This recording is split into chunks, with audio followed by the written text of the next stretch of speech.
This is Romeo and Juliet by William Shakespeare. Persons represented: Aeschylus, Prince of Verona; Paris, a young nobleman, kinsman to the prince; Montague and Capulet, heads of two houses at variance with each other; an old man, uncle to Capulet; Romeo, son to Montague; Mercutio, kinsman to the prince, and friend to Romeo; Benvolio, nephew to Montague, and friend to Romeo; Tybalt, nephew to Lady Capulet; Friar Lawrence, a Franciscan; Friar John, of the same order; Balthazar, servant to Romeo; Samson, servant to Capulet; Gregory, servant to Capulet; Peter, servant to Juliet's nurse; Abraham, servant to Montague; an apothecary; three musicians; a chorus;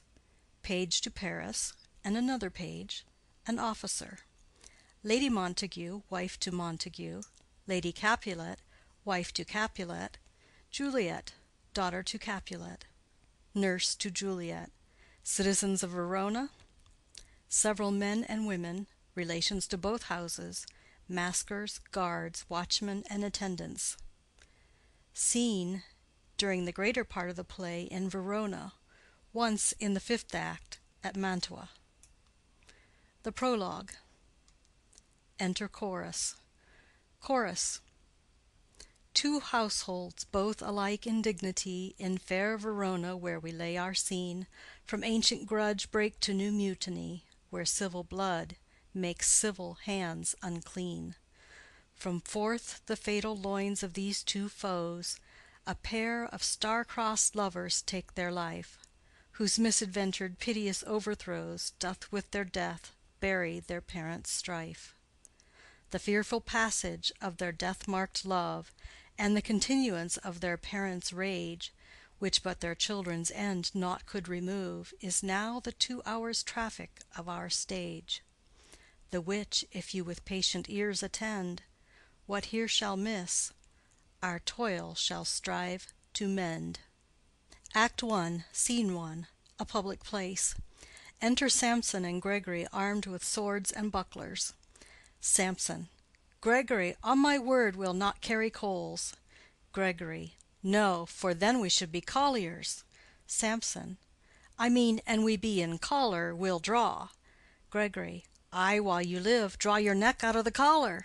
Samson. I strike quickly, being moved. Gregory. But thou art not quickly moved to strike. Samson. A dog of the house of Montague moves me. Gregory. To move is to stir, and to be valiant is to stand. Therefore, if thou art moved, thou run'st away. Samson. A dog of that house shall move me to stand.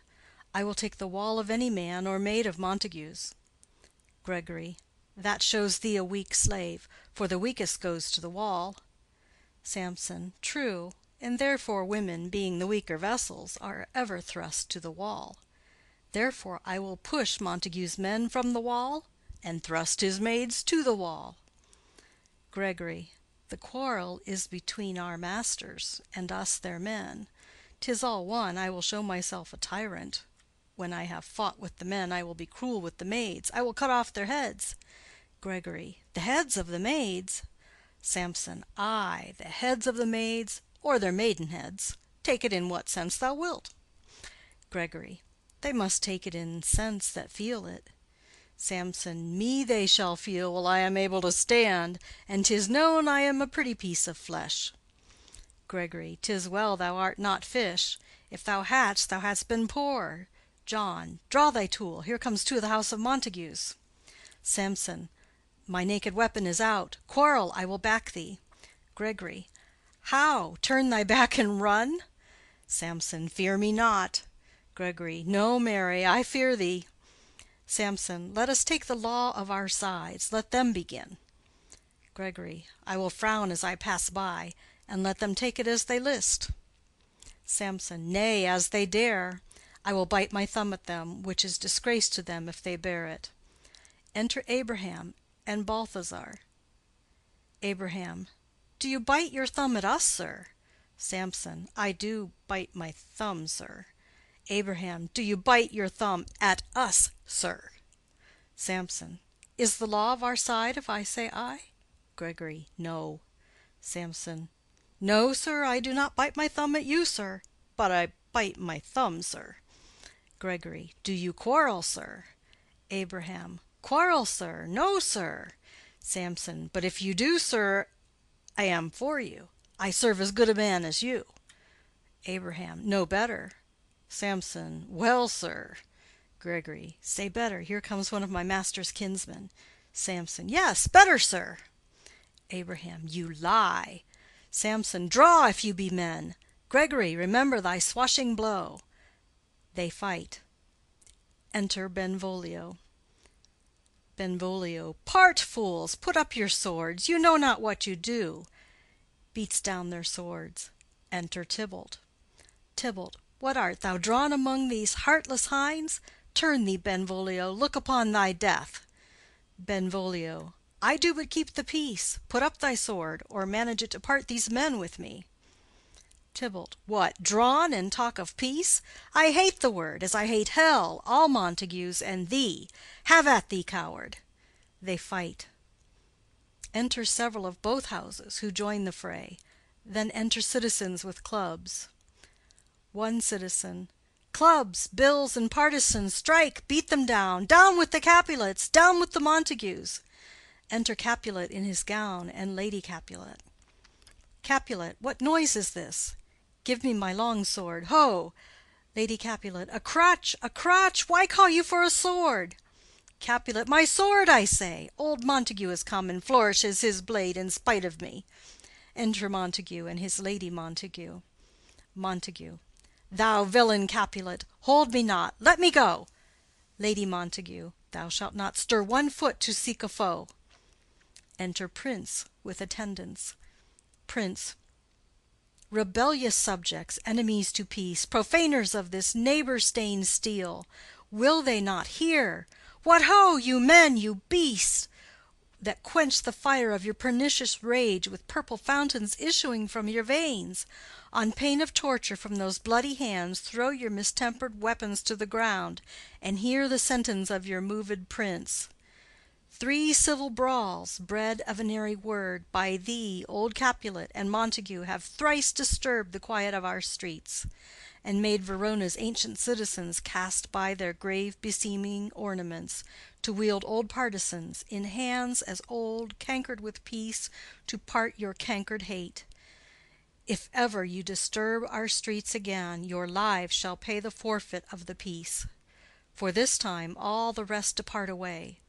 You, Capulet, shall go along with me, and Montague, come you this afternoon, to know our further pleasure in this case, to old Freetown, our common judgment place. Once more, on pain of death, all men depart. Exit Prince and attendants, Capulet, Lady Capulet, Tybalt, citizens, and servants. Montague. Who set this ancient quarrel new abroach? Speak, nephew, were you by when it began? Benvolio. Here were the servants of your adversary and yours, close fighting ere I did approach. I drew to part them.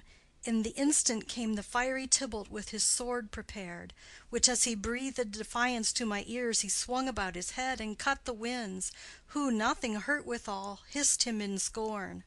While we were interchanging thrusts and blows, came more, and fought on part and part, till the prince came, who parted either part. Lady Montague. Oh, where is Romeo? Saw you him to-day? Right glad I am he was not at this fray. Benvolio. Madam, an hour before the worshipped sun peered forth the golden window of the east, a troubled mind drave me to walk abroad, where, underneath the grove of sycamore, that westward rooteth from the city's side, so early walking did I see your son. Towards him I made, but he was ware of me, and stole into the covert of the wood.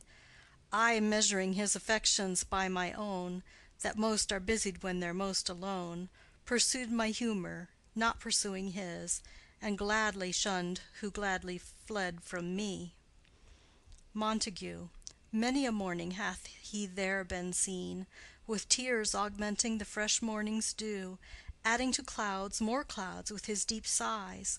But all so soon as the all-cheering sun should in the farthest east begin to draw the shady curtains from Aurora's bed, away from light steals home my heavy son, and private in his chamber pens himself, shuts up his windows, locks fair daylight out, and makes himself an artificial night. Black and portentous must this humor prove, unless good counsel may the cause remove. Benvolio. My noble uncle, do you know the cause? Montague. I neither know it nor can learn of him. Benvolio. Have you importuned him by any means? Montague. Both by myself and many other friends. But he, his own affection's counselor, is to himself, I will not say how true, but to himself so secret and so close, so far from sounding and discovery, as is the bud bit with an envious worm ere he can spread his sweet leaves to the air, or dedicate his beauty to the sun. Could we but learn from whence his sorrows grow, we would as willingly give cure as know. Benvolio. See, here he comes. So please you step aside. I'll know his grievance, or be much denied. Montague. I would thou wert so happy by thy stay to hear true shrift. Come, madam, let's away. Exit Montague and lady. Enter Romeo. Benvolio. Good morrow, cousin. Romeo. Is the day so young? Benvolio. But new struck 9. Romeo. Ay me, sad hours seem long. Was that my father that went hence so fast? Benvolio. It was. What sadness lengthens Romeo's hours? Romeo. Not having that which having makes them short. Benvolio. In love? Romeo. Out. Benvolio. Of love? Romeo. Out of her favor where I am in love. Benvolio. Alas, that love, so gentle in his view, should be so tyrannous and rough in proof. Romeo.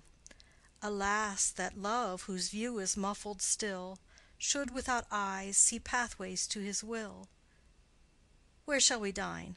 O me! What fray was here? Yet tell me not, for I have heard it all.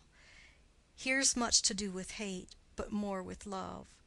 Why then, O brawling love, O loving hate, O anything of nothing first create, O heavy lightness, serious vanity, misshapen chaos of well-seeming forms, feather of lead, bright smoke, cold fire, sick health, still waking sleep that is not what it is. This love feel I, that feel no love in this. Dost thou not laugh?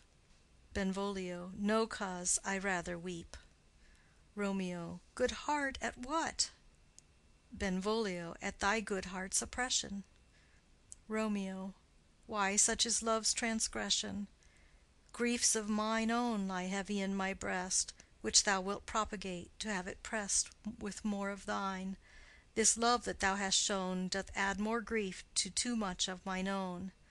Love is a smoke raised with the fume of sighs, being purged, a fire sparkling in lovers' eyes, being vexed, a sea nourished with lovers' tears. What is it else? A madness most discreet, a choking gall and a preserving sweet. Farewell, my coz. Going. Benvolio. Soft, I will go along, and if you leave me so, you do me wrong.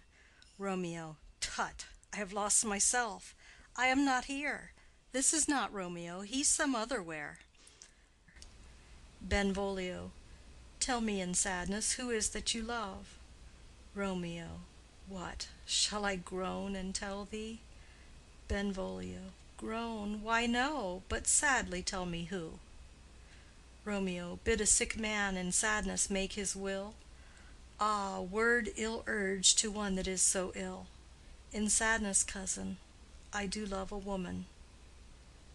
Benvolio. I aimed so near when I supposed you loved. Romeo. A right good markman, and she's fair I love. Benvolio. A right fair mark, fair coz, is soonest hit. Romeo. Well, in that hit you miss. She'll not be hit with Cupid's arrow. She hath Dian's wit, and in strong proof of chastity well armed, from love's weak childish bow she lives unharmed. She will not stay the siege of loving terms, nor bide the encounter of assailing eyes, nor ope her lap to saint-seducing gold. Oh, she's rich in beauty, only poor that when she dies, with beauty dies her store. Benvolio. Then she hath sworn that she will still live chaste? Romeo. She hath, and in that sparing makes huge waste.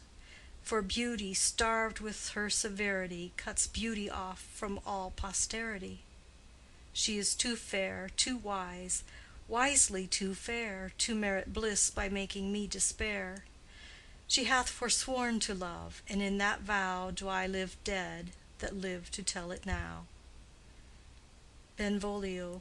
Be ruled by me. Forget to think of her. Romeo. Oh, teach me how I should forget to think. Benvolio. By giving liberty unto thine eyes. Examine other beauties. Romeo.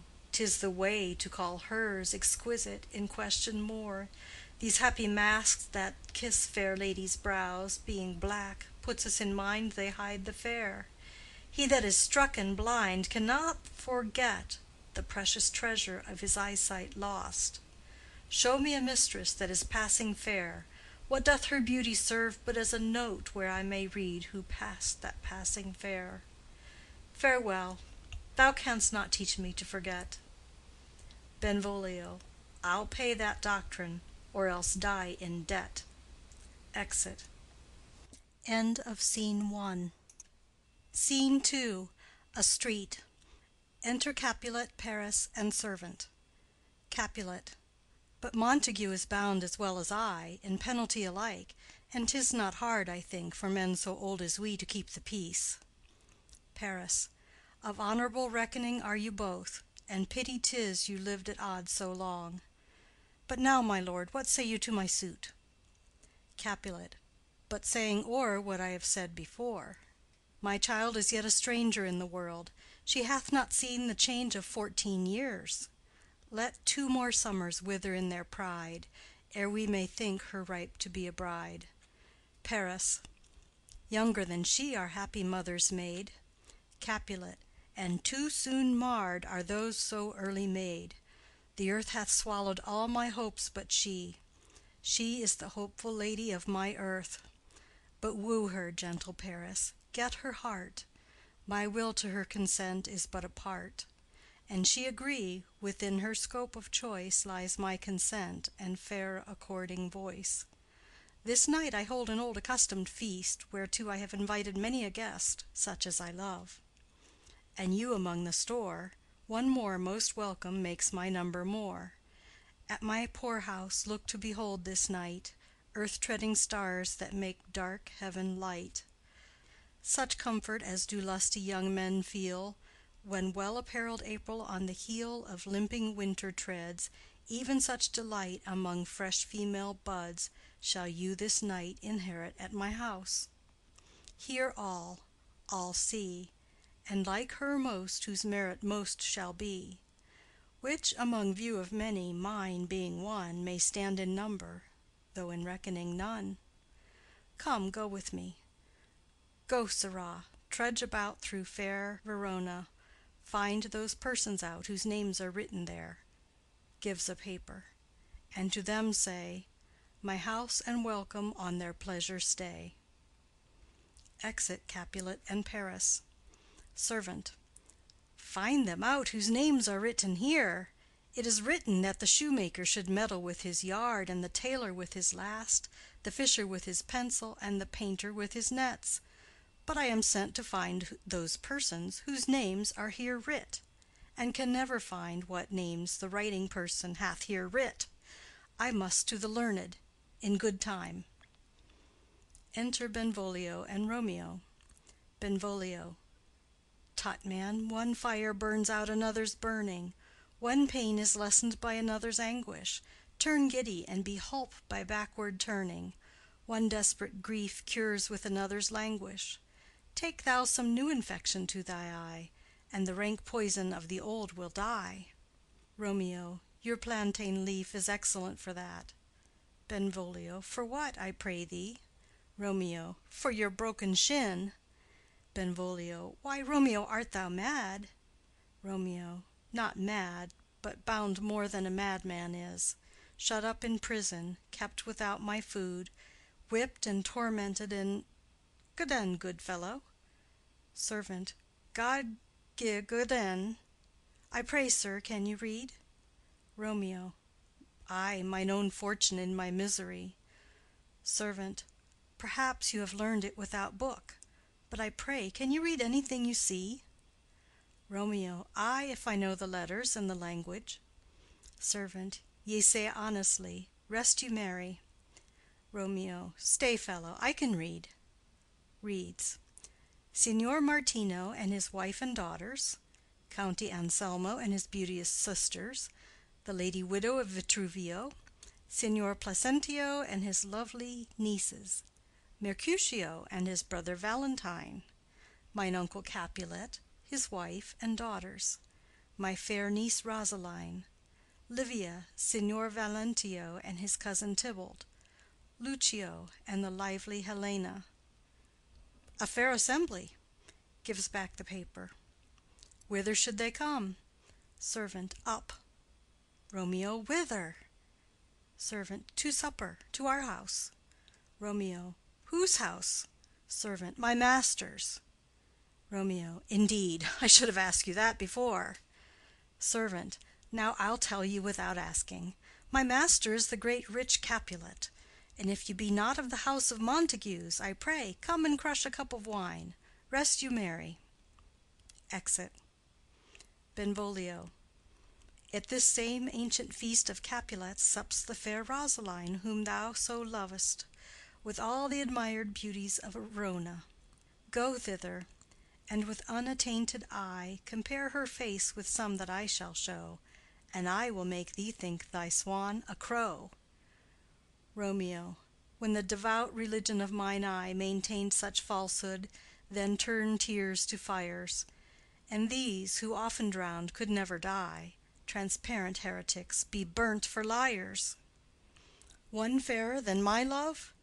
The all-seeing sun ne'er saw her match since first the world begun. Benvolio. Tut, you saw her fair, none else being by, herself poised with herself in either eye. But in that crystal scales let there be weighed your lady's love against some other maid that I will show you shining at this feast, and she shall scant show well that now shows best. Romeo. I'll go along, no such sight to be shown, but to rejoice in splendor of mine own. Exit. Scene 3. Room in Capulet's house. Enter Lady Capulet and nurse. Lady Capulet. Nurse, where's my daughter? Call her forth to me. Nurse.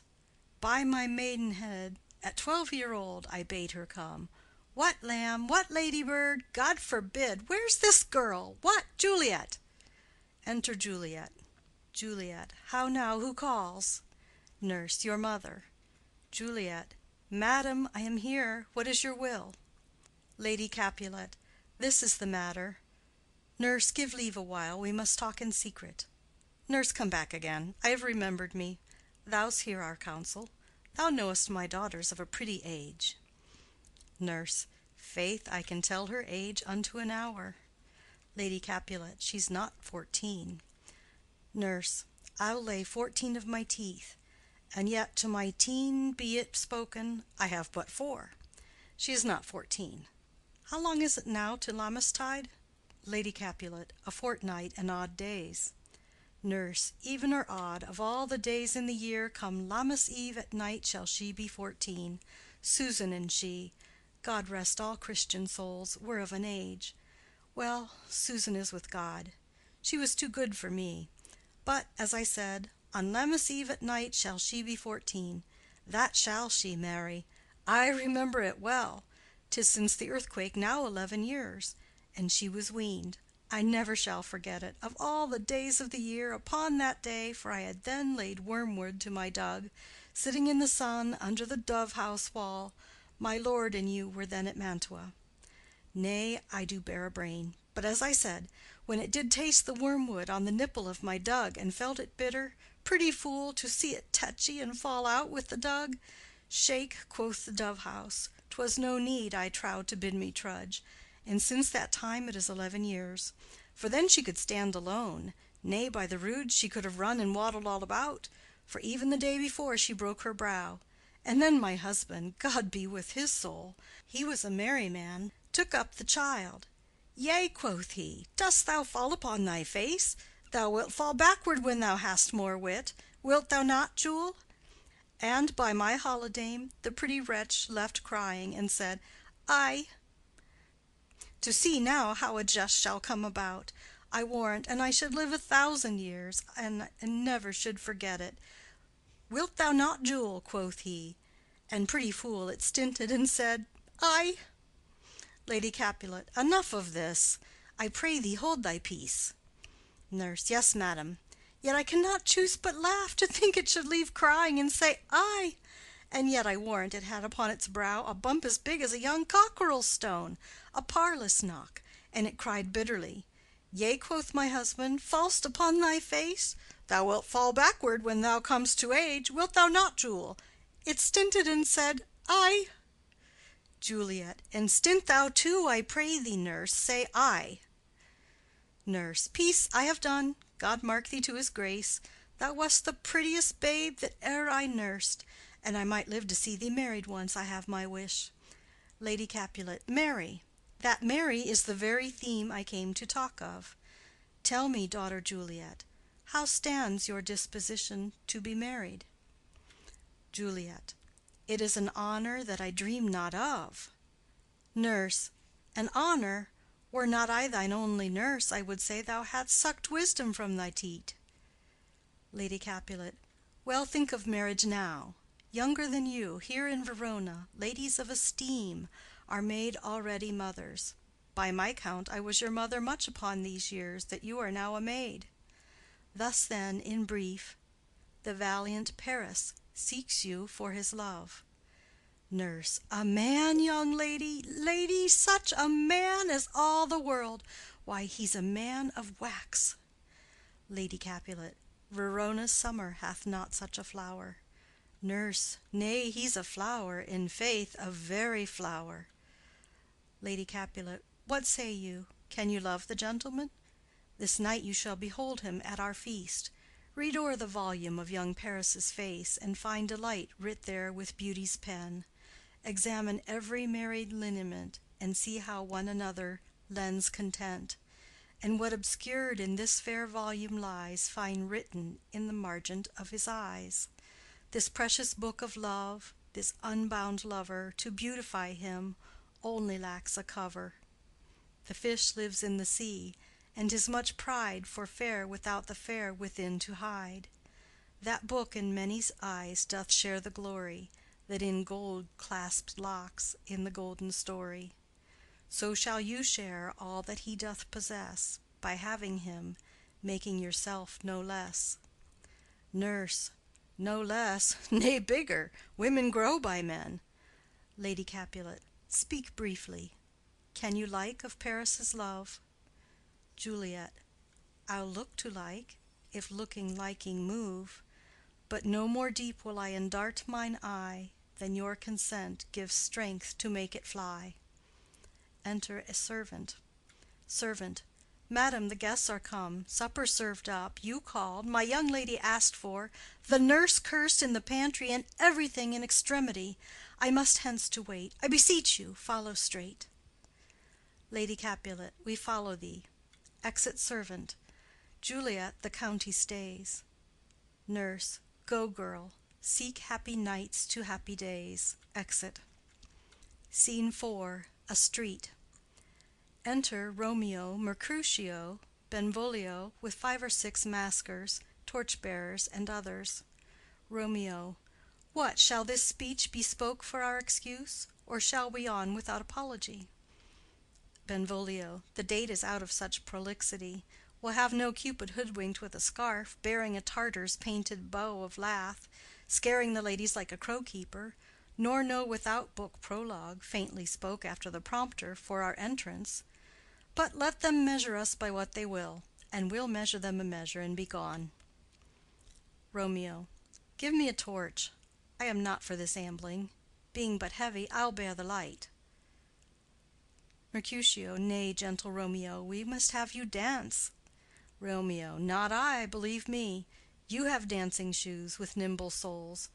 I have a soul of lead, so stakes me to the ground I cannot move. Mercutio. You are a lover. Borrow Cupid's wings, and soar with them above a common bound. Romeo. I am too sore and pierced with his shaft to soar with his light feathers, and so bound I cannot bound a pitch above dull woe. Under love's heavy burden do I sink. Mercutio. And to sink in it should you burden love, too great oppression for a tender thing. Romeo. Is love a tender thing? It is too rough, too rude, too boisterous, and it pricks like thorn. Mercutio. If love be rough with you, be rough with love. Prick love for pricking, and you beat love down. Give me a case to put my visage in, putting on a mask. A vizard for a vizard. What care I what curious eye doth quote deformities? Here are the beetle brows, shall blush for me. Benvolio. Come, knock and enter, and no sooner in but every man betake him to his legs.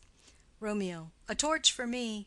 Let wantons light of heart tickle the senseless rushes with their heels, for I am proverbed with the grandsire phase. I'll be a candle holder, and look on. The game was ne'er so fair, and I am done. Mercutio. Tut! Done's the mouse, the constable's own word. If thou art done, we'll draw thee from the mire of this, sir, reverence, love, wherein thou stickest up to the ears. Come, we burn daylight. Ho! Romeo. Nay, that's not so. Mercutio. I mean, sir, in delay we waste our lights in vain, like lamps by day. Take our good meaning, for our judgment sits 5 times in that ere once in our 5 wits. Romeo. And we mean well in going to this mask, but 'tis no wit to go. Mercutio. Why, may one ask? Romeo. I dreamt a dream to-night. Mercutio. So did I. Romeo. Well, what was yours? Mercutio. That dreamers often lie. Romeo. In bed asleep, while they do dream things true. Mercutio. Oh, then, I see Queen Mab hath been with you. She is the fairy's midwife, and she comes in shape no bigger than an agate stone on the forefinger of an alderman, drawn with a team of little atomies athwart men's noses as they lie asleep. Her wagon spokes made of long spinners' legs, the cover of the wings of grasshoppers, the traces of the smallest spider's web, the collars of the moonshine's watery beams, her whip of cricket's bone, the lash of film, her wagoner a small gray-coated gnat, not half so big as a round little worm pricked from the lazy finger of a maid. Her chariot is an empty hazelnut, made by the joiner squirrel or old grub, time out of mind the fairies' coachmakers. And in this state she gallops night by night through lovers' brains, and then they dream of love.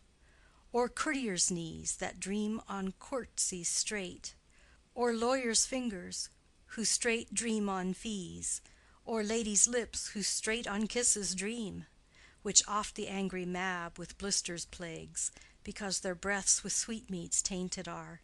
Sometimes she gallops o'er a courtier's nose, and then dreams he of smelling out a suit. And sometimes comes she with a tithe-pig's tail, tickling a parson's nose as he lies asleep. Then dreams he of another benefice. Sometimes she driveth o'er a soldier's neck, and then dreams he of cutting foreign throats, of breaches, ambuscados, Spanish blades, of health's 5 fathom deep, and then anon drums in his ear, at which he starts and wakes, and being thus frightened swears a prayer or two, and sleeps again. This is that very Mab that plats the manes of horses in the night, and bakes the elf-locks in foul sluttish hairs, which once entangled much misfortune bodes. This is the hag, when maids lie on their backs, that presses them, and learns them first to bear, making them women of good carriage. This is she. Romeo. Peace, peace, Mercutio, peace. Thou talk'st of nothing.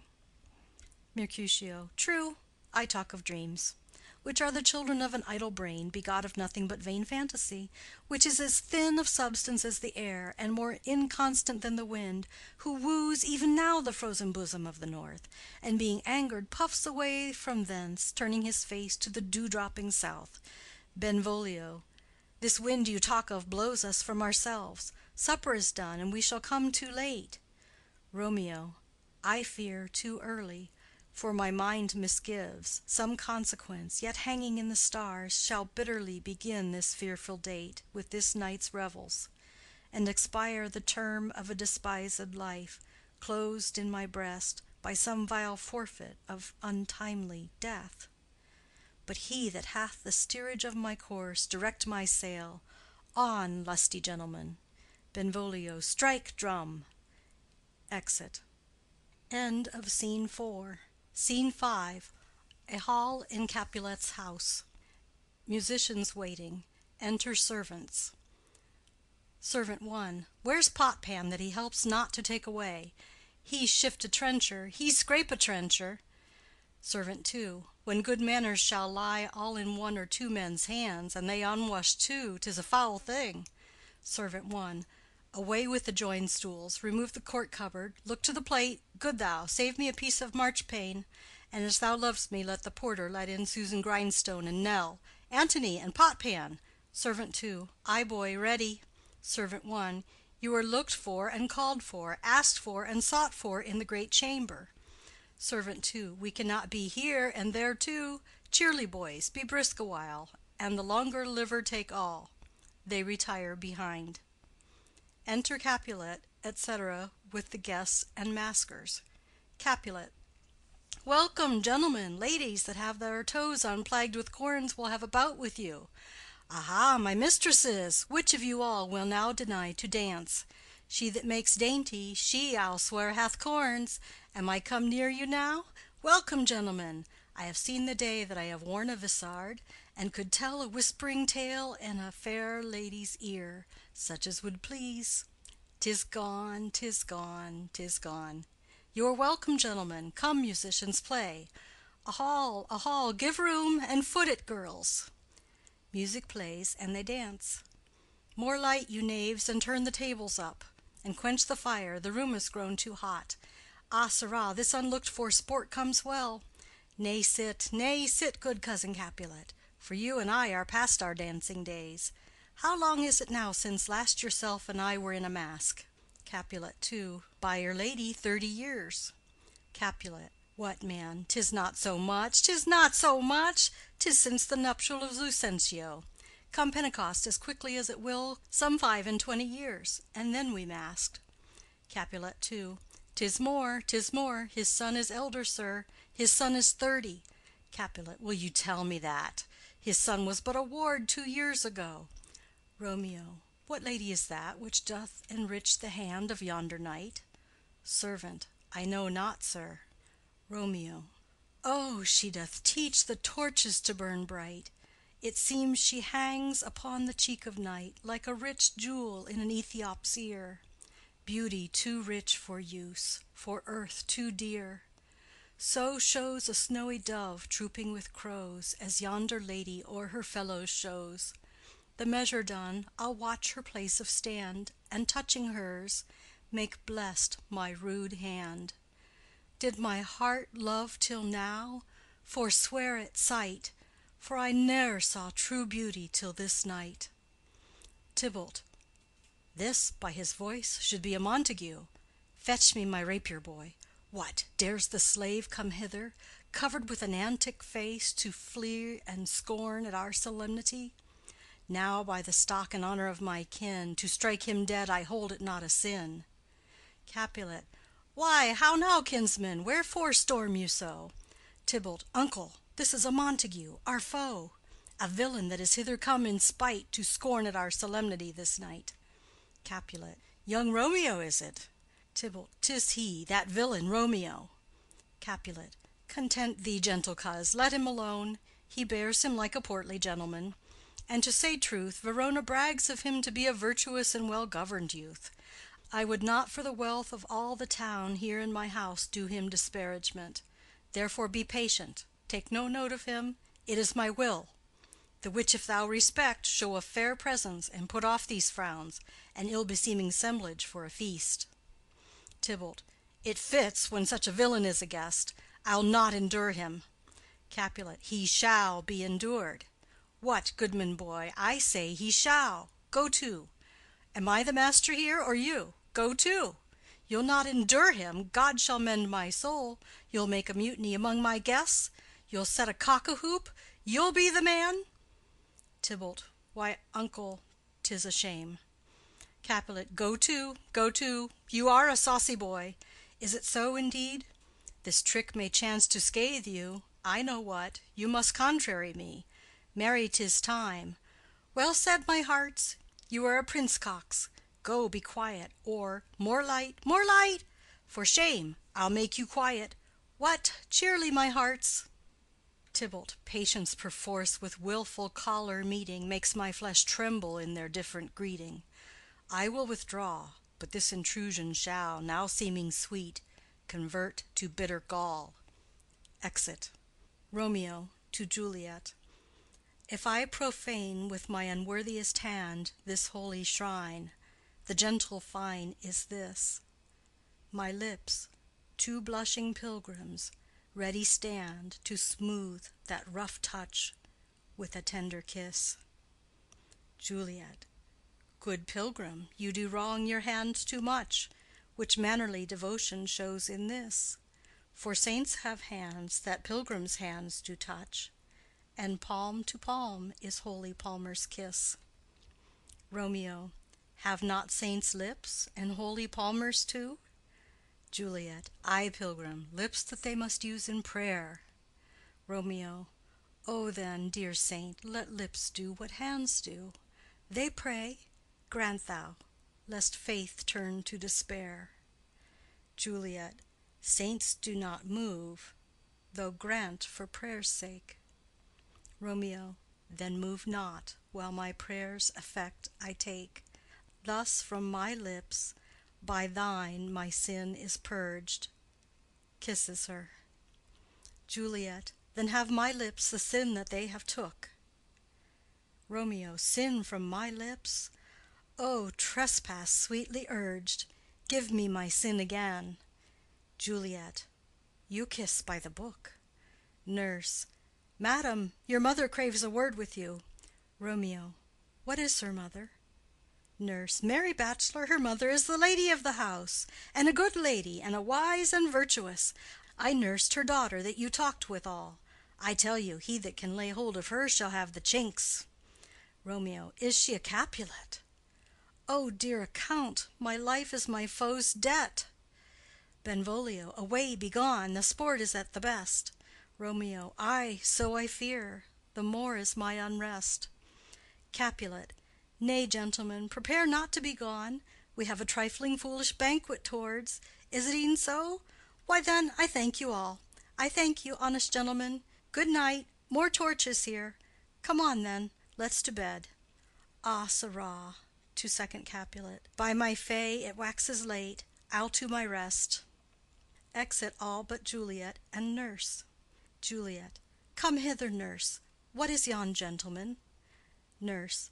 The son and heir of old Tiberio. Juliet. What's he that now is going out of door? Nurse. Marry, that I think be young Petruchio. Juliet. What's he that follows there, that would not dance? Nurse. I know not. Juliet. Go ask his name. If he be married, my grave is like to be my wedding bed. Nurse. His name is Romeo, and a Montague, the only son of your great enemy. Juliet. My only love, sprung from my only hate, too early seen unknown, and known too late. Prodigious birth of love it is to me, that I must love a loathed enemy. Nurse. What's this? What's this? Juliet. A rhyme I learned even now of one I danced withal. One calls within, Juliet! Nurse. Anon, anon. Come, let's away. The strangers all are gone. Exit. Enter chorus. Chorus. Now old Desire doth in his deathbed lie, and young Affection gapes to be his heir. That fair for which Love groaned for and would die, with tender Juliet matched, is now not fair. Now Romeo is beloved, and loves again, alike bewitched by the charm of looks. But to his foe supposed he must complain, and she steal love's sweet bait from fearful hooks. Being held a foe, he may not have access to breathe such vows as lovers used to swear. And she as much in love, her means much less to meet her new beloved anywhere. But passion lends them power, time means to meet, tempering extremities with extreme sweet. Exit. End of Scene 5. End of Act 1.